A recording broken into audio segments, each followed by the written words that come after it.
Cuando los miembros de la iglesia escuchamos la palabra o la frase Santo Monte, regularmente la asociamos con el templo. Y en este caso, Salmos 48:1 dice, bueno, en gran manera, Jehová es alabado en la ciudad de nuestro Dios, en su santo monte. Cuando leemos eso, tal vez viene a nuestra mente, ok, entonces esto quiere decir que Jehová era adorado en el templo. Y no voy a decir que está errado, pero me gustó en esta semana explorar los otros significados que podría tener la frase su santo monte, o a qué se podría referir su santo monte. Si bien es cierto que en última instancia o regularmente como santos de los últimos días lo interpretamos como el templo, esa frase o ese concepto no siempre significó eso. Por ejemplo, si tú vas a Salmos 68:15, vas a encontrar la escritura que dice, monte de Dios es el monte Basán, monte alto el de Basán. Y ese lugar no tenía un templo. Entonces dices, ok, entonces aquí por lo menos monte de Dios, que en este caso es monte Basán, no significaba el templo, no se refería a eso. Y aquí un poquito de historia al respecto creo que también nos vendría bien. Pero antes de eso, más bien para poder complementar con la historia, necesitamos ir a Primera de Reyes 8:1. En esta escritura encontramos, entonces reunió Salomón ante sí, en Jerusalén, a los ancianos de Israel y a todos los jefes de las tribus y los principales de las familias de los hijos de Israel, para hacer subir el arca del convenio de Jehová de la ciudad de David, que es Sión. A veces, en lugar de decir el monte del Señor o el Santo Monte, también escuchamos el monte de Sión. En este caso aprendemos que Sión era la ciudad de David. Dice la Escritura, para traer el arca del convenio de Jehová de la ciudad de David, que es Sión. Ahí es donde vamos a recapitular un poquito históricamente. Entonces, cuando David conquista la ciudad de Jerusalén, tú acuérdate que cuando Moisés llega, y más bien Moisés no entra a la tierra prometida, pero entra Josué, y conquistan las tierras y todo eso, acuérdate que Jerusalén quedó sin conquistar por un muy buen rato, de hecho hasta el rey David. Ahora, cuando el rey David la conquista, esta ciudad saca de ahí a los jebuseos y se establece esa ciudad como Sión. Ok, entonces la ciudad que David conquista y que se vuelve capital del reino de Judá después, pero en ese tiempo del reino de Israel, esta ciudad era Sión. Y el monte de Sión era justamente porque la ciudad estaba sobre un monte. También eso lo hacía muy difícil de conquistarla porque siempre tenías que ir hacia arriba y pues la persona que estuviera en la ciudad tenía muy buena ventaja militar, por así decirlo. Y entonces cuando David la conquista y saca a los jebuseos, ahora se establece como la ciudad de Sión. Y en ese momento el monte de Sión no se refería a un templo porque en el tiempo de David no había un templo. Era el monte sobre el cual estaba edificada la ciudad. Y eso es lo que me parece muy interesante. Claro que después con el tiempo, cuando Salomón establece el templo, lo hace también en un como cúspide o punto alto de esa cordillera o colina. Y entonces, pues al final es como esa monte, ¿no? Se conoce igual como el monte de Sión, el monte del Señor, porque al final el templo estaba en ese monte todavía, en ese lugar, ¿no? Entonces, así es como ya al final acaba siendo la referencia al monte de Sión. Y cuando leemos Isaías, ¿no? Serán salvadores en el monte de Sión, pues sí, lo más probable es que la referencia específica es el templo, porque también ya después ese lugar donde estaba el templo se conocía como el monte de Sión o el monte del Señor. Entonces, pero bueno, eso fue ya después de Salomón. Lo que estoy viendo, si nos vamos hacia atrás, es que en el tiempo de David, el monte Sión o Sión no necesariamente hacía referencia al templo porque no había un templo. Y eso me pareció una lección para mí interesante de aprender. Por lo siguiente, todavía se le llamaba Sión, monte Sión. Podemos tener Sión y nuestro monte en Sión, por así decirlo, nuestro monte Sión, sin un templo o un edificio de adoración. Al menos eso era lo que David experimentaba en el sentido de que sí se llamaba Sión, monte Sión, etc. Ahora, ¿esto a qué lección espiritual nos lleva o esto aquí a mí qué me importa? Bueno, vamos a leer del presidente Russell M. Nelson en la Conferencia General de abril del 2018, en sus observaciones iniciales, y esta es la conferencia general cuando se anunció el Ven Sígueme, él dijo, como santos de los últimos días nos hemos acostumbrado a pensar en la iglesia como algo que ocurre en nuestros centros de reuniones, respaldado por lo que ocurre en el hogar. ¿Qué es lo que pensamos? Que la iglesia es lo que pasa en los edificios. Eso es la iglesia, los edificios y lo que hacemos ahí, la gente que va al edificio. Y lo aparte, pues bueno, lo llevamos a nuestros hogares porque nos llevamos la iglesia al hogar, ¿no? Él dice, necesitamos un ajuste a este modelo. Ha llegado la hora de una iglesia centrada en el hogar y respaldada por lo que se lleva a cabo dentro de los edificios de nuestros barrios, ramas y estacas. Entonces, básicamente diciendo, bueno, a ver, la iglesia no está basada en los edificios, o como me gusta que dice Liz Posada, no debemos convertirnos a los ladrillos.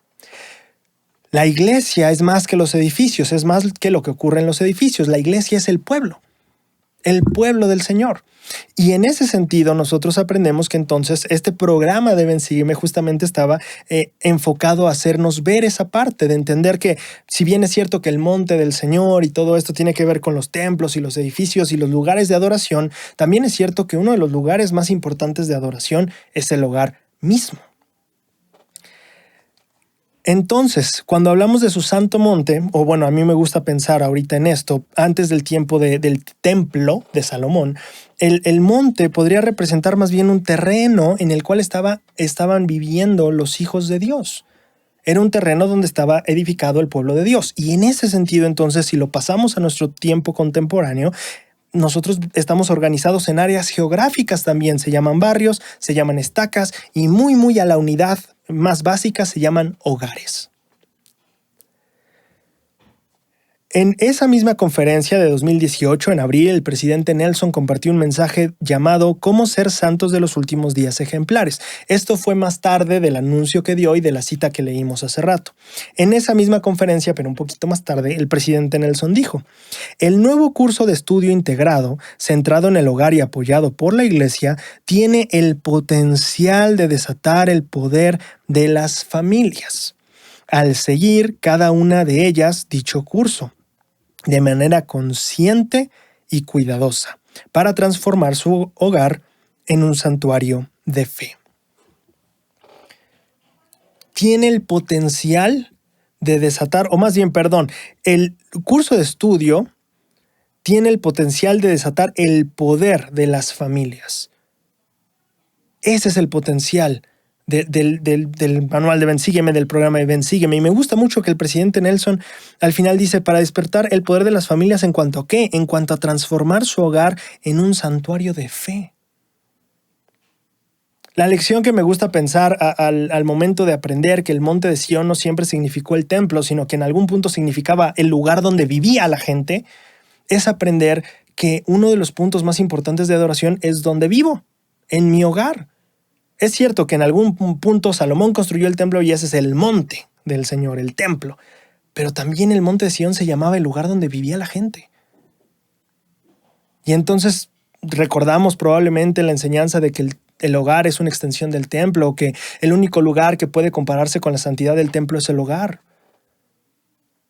Los únicos dos lugares que se han llamado monte de Sión ha sido el lugar del templo y el lugar donde la gente vivía, en la ciudad de David. Grande es Jehová, dice la Escritura en Salmos 48:1. Grande es Jehová y en gran manera alabado en la ciudad de nuestro Dios, en su santo monte, o yo cambiaré las palabras a su santo territorio. Hace unos años, más bien como 3 años yo creo, vino el Elder Cook a la ciudad. Hubo una charla para matrimonios en las cuales nosotros, los ángeles ministrantes, fuimos encargados de poner las sillas y acomodar a la gente. Bueno, aquí yo, de ángel ministrante, estuve en esa reunión, pues acomodando sillas, pero muy feliz porque iba a escuchar lo que él iba a decirle a la gente, ¿no? Entonces, en una de esas, en parte de la conversación hubo preguntas, respuestas, y una de las preguntas tenía que ver con cómo criar hijos en un mundo tan complicado, ¿no? Y el Elder Cook decía: miren, cuando yo y mi esposa, a ver si no me equivoco, según yo es Bárbara, o Bárbara es no me acuerdo. Bueno, cuando el Elder Cook y su esposa, él dijo: cuando yo y mi esposa estábamos empezando a criar nuestros hijos, teníamos la misma preocupación. Vivíamos en un lugar donde casi no había miembros de la iglesia. Casi en las escuelas no había miembros de la iglesia. Nuestros hijos serían pues de los únicos miembros en toda la ciudad, por así decirlo, y nos preocupaba mucho eso. Y entonces el Elder Cook cuenta que una vez Harold B. Lee, quien fue profeta de la iglesia antes, fue a una charla de matrimonios, exactamente como ahorita él estaba viniendo a México a una charla de matrimonios. Y dice que la pregunta surgió: ¿cómo criamos a nuestros hijos en este lugar que no necesariamente es como el ideal, ¿no?, en cuestión espiritual? Y el Elder Cook cuenta que en ese momento Harold B. Lee explicó que Sion no es un lugar al que la gente necesariamente tiene que ir, sino un pueblo que se tiene que edificar. Entonces Harold Billy explicaba que lo que necesitas no es reunirte con Sión, sino aprender a edificar Sión en tu corazón, en tu hogar. El Elder Cook contó en ese entonces que eso hizo que calmaran como sus temores, sus preocupaciones y se diera cuenta de que lo que tenía que enfocarse por hacer es que en su corazón, el de su esposa, el de su familia, se edificara Sión. No preocuparse por si vive en Sión donde todos son miembros de la iglesia, sino construir Sión en su corazón y en su hogar. Esto es lo que siento que la escritura de Salmos refleja. Grande es Jehová y en gran manera es adorado en la ciudad de nuestro Dios, en su santo territorio, en su santo monte. El monte puede ser el templo, pero también puede ser el lugar donde vivía la gente en ese momento, donde vivía su pueblo. Y si Jehová es alabado en nuestra ciudad, en nuestro santo monte, en nuestro territorio, yo pienso en que ese territorio donde Jehová debe ser alabado no solo es el territorio de su santa iglesia, el territorio de sus templos o el territorio de sus santas estacas o barrios, sino tal vez más importante aún, el territorio de sus santos hogares, de los hogares de su pueblo y de la gente que le entrega el corazón para construir Sión.